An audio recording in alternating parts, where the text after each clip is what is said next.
I remember when I was one of those strange Kirk kids. It was 1939, and I was with my sisters riding our bikes to school.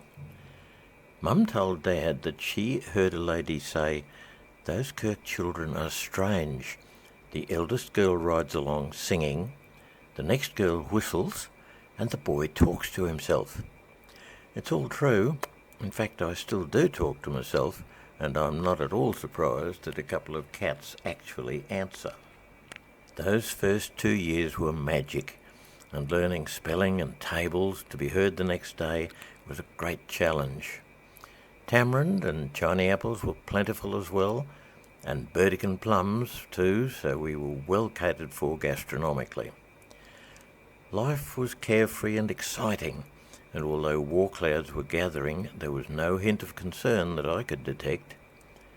Then a huge mistake was made, which brought on an event of critical importance to us in Australia. Isoroku Yamamoto's sleeping giant quotation is a film quote by the Japanese Admiral Isoroku Yamamoto regarding the 1941 attack on Pearl Harbor by forces of Imperial Japan.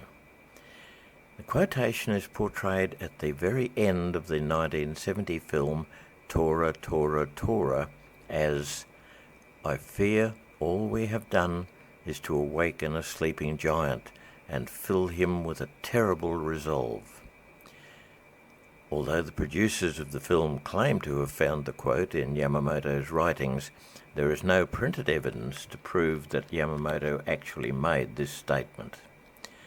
I can clearly remember hearing on the wireless, that's before they gave it the upmarket tag of radio, about the fall of Singapore in early 1942. It didn't really mean much to a 9-year-old more occupied with the absolute joy of learning new things at Jarvisfield State School in grade 3. We had graduated from slates after all, and although it was before ballpoint pens, at least we were free of the smelly sponges to clean the slates.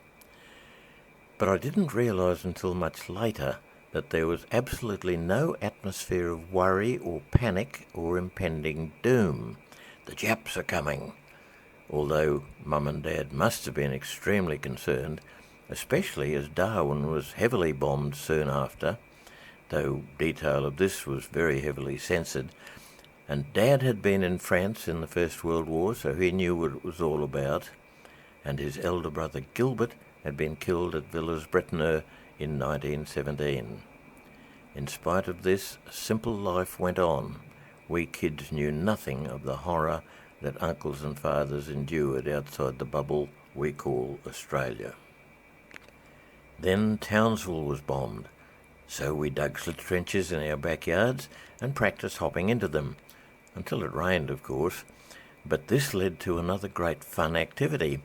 We made 2-pronged spears from fencing wire and a bamboo pole and went hunting toads swimming in the trenches. Some families moved south to the safety of Brisbane, but the cane farmers remained to take care of business, and this unaware kid continued an idyllic life of learning new things every day, of sailing a canoe in a lagoon on the farm, being very careful, of course, to keep a wary eye out for water snakes, of raiding a magnificent Chinese apple tree a few yards up the road from the school. It has sadly gone. I checked on that the other day, actually. Another hazard resulted from being very short-sighted, when a piece of burnt cane trash on the road looked very much like a snake, resulting in quite unnecessary violent evasive action. Now, many years later, this now 89-year-old lives a serene life in retirement, and the carefree life of a 7-year-old so fondly remembered is long gone. New challenges are there to be faced and overcome, as they will be if we have the determination of our parents to inspire us. So here is my tribute to my childhood bliss and the hope that we will remember when the worst thing that we had to fear was those Kirk kids. My name is Malcolm, and I hope you enjoyed my tale about I remember when.